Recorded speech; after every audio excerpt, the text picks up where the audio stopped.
Hey there, guys. It's time to settle the debate. Which one's better, 45 ACP or 45 gap? A hotly debated topic that is going to go on for centuries. Which cartridge should Glock continue manufacturing pistols for? The 45 ACP in the Glock 21 or the 45 gap in the Glock 37? Which one? We're going to decide today. All right, yeah, I'm obviously being quite silly. This debate has already been decided. The 45 ACP stays, gap, goodbye. But I wanted to do a little comparison. Oops, sorry, get a little bit of shadow there. Between this 45 ACP and Glock's version, the 45 gap. Now, if you're not familiar with the origins of the 45 gap cartridge, the idea was to take a 45 ACP, which is an old, antiquated cartridge. I mean, this thing was made back in the 1800s. Let's modernize it with smokeless powder.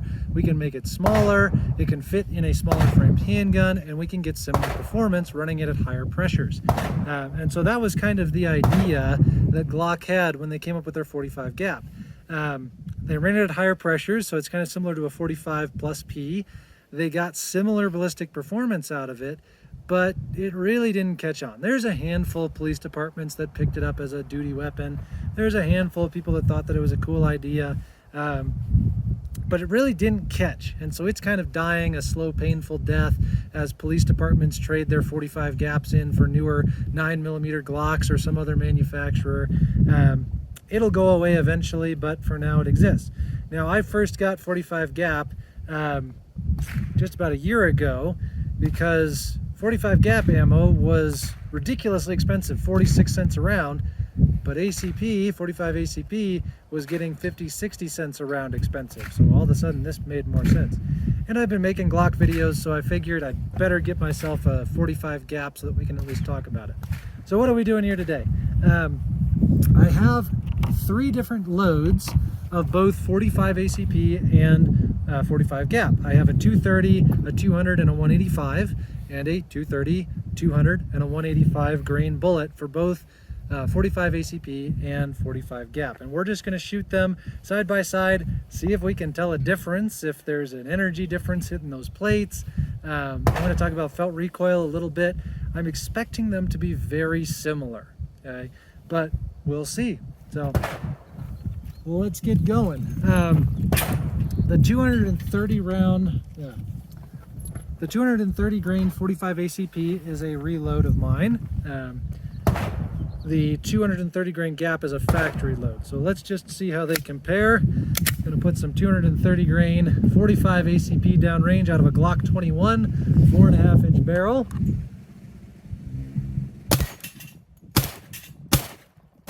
Oh boy.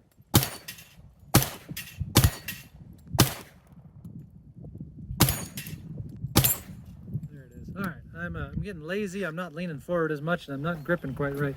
But not too bad. I mean, a Glock 21 is not an uncomfortable firearm to shoot. It does its job well. 230 grain is fairly standard. Not too bad at all. So let's switch over to the Glock 37. 230 grain, 45 caliber bullet. I mean, this is exactly the same chunk of lead that was just coming out of the Glock 21, but now with just a shorter cartridge. Out of the Glock 37. I keep saying 27. Alrighty, Glock 37, 230 grain, and let's see how it handles.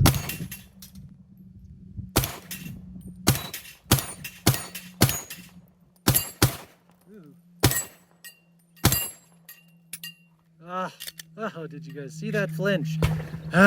So frustrating. Okay, my initial impressions.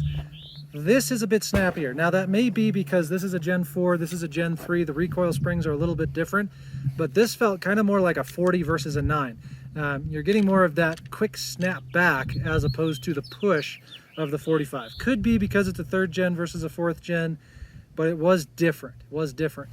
As far as hitting on plate, looked about the same to me. So let's switch back over to the 45 ACP, and we'll switch to a 200 grain load. Okay. So here's a 200 grain load 45 ACP. So this is moving a little bit faster, but a little bit lighter.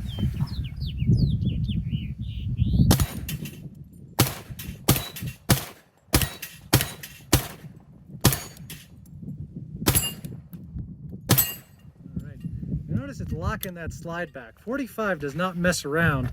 At this elevation, I've been having trouble with some of my other Glocks locking back. 45 does not mess around. All right, that felt better to me than the 230, in part because the felt recoil on a lighter bullet is typically lighter. Even though you have about the same energy at the muzzle, you got a faster 200 grain as opposed to the slower 230. That did not feel bad. A little bit more snappy, but very comfortable to shoot. So now let's go ahead and try it in the Glock 37, 200 grain. These are both reloads, so this is the exact same lead. Pulled it out of the same box. Let's pull it out of the same box as the 45 ACP. Let me get some targets up. I keep forgetting to do that. All right, let's put some shots on target.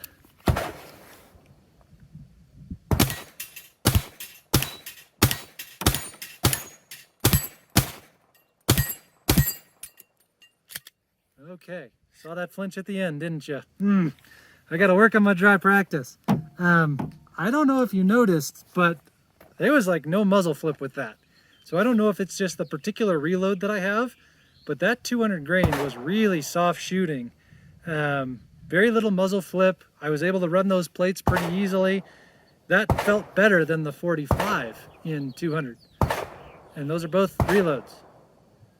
Now, I'm not sure there. That's different than I expected coming from the 230 grain. Okay. Last up, we've got some 185s. These are going to be reloads on the ACP side and factory loads on the Gap side. 185 grain, again, lighter bullet, but moving faster. 45 ACP, 185 grain. Let's see how these guys feel.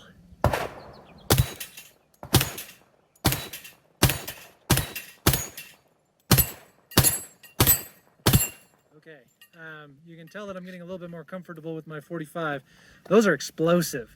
There's a lot more punch to it and not as much push. The 230 is a lot more push. These are a lot more bang.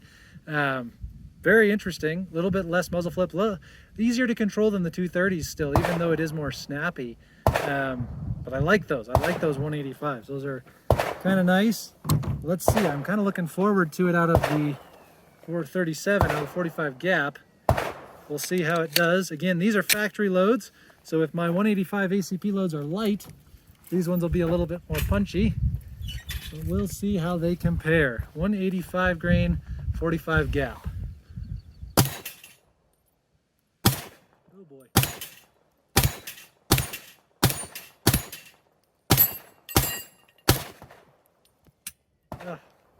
Didn't flinch that time. That's right. I knew it was empty. Yeah, a little bit more punchy. I think that my reloads are a little bit light on that 185, and the factory load is a little bit hotter. But the interesting thing to note here is, despite the shorter case, the smaller frame, like, these are ballistically very similar cartridges. You still have a 45 caliber diameter, you're getting similar velocities, similar energy downrange. And I'm basing some of that based on how I'm watching those plates go down, as well as what it feels like I'm shooting, which isn't necessarily scientific. But they are very similar cartridges. So if this ammo nonsense goes on forever and, hey, 45 Gap is only 60 cents a round and 45 ACP is 80 cents a round, because nobody wants the 45 Gap, picking up a Glock 37, I think I got this one for 400 bucks. For a Glock, that's not bad. It's the ammo that's gonna bite you though on this guy. But yeah, that worked pretty well. That worked pretty well. Anyway, I hope you enjoyed the comparison between 45 ACP, 45 Gap. Hope it was educational, informational. Maybe someday we'll get a chronograph out here and actually compare them more apples to apples rather than just my qualitative, it feels like this. But overall, 45 Gap is not a bad cartridge. We make fun of it a lot. It's the failed cartridge that Glock made. But as far as ballistics and performance, it works. It does work. So, all right, well, I hope you enjoyed that. Hope you get to have some fun out at the range yourself in the near future. Stay safe. We'll see you in the next video.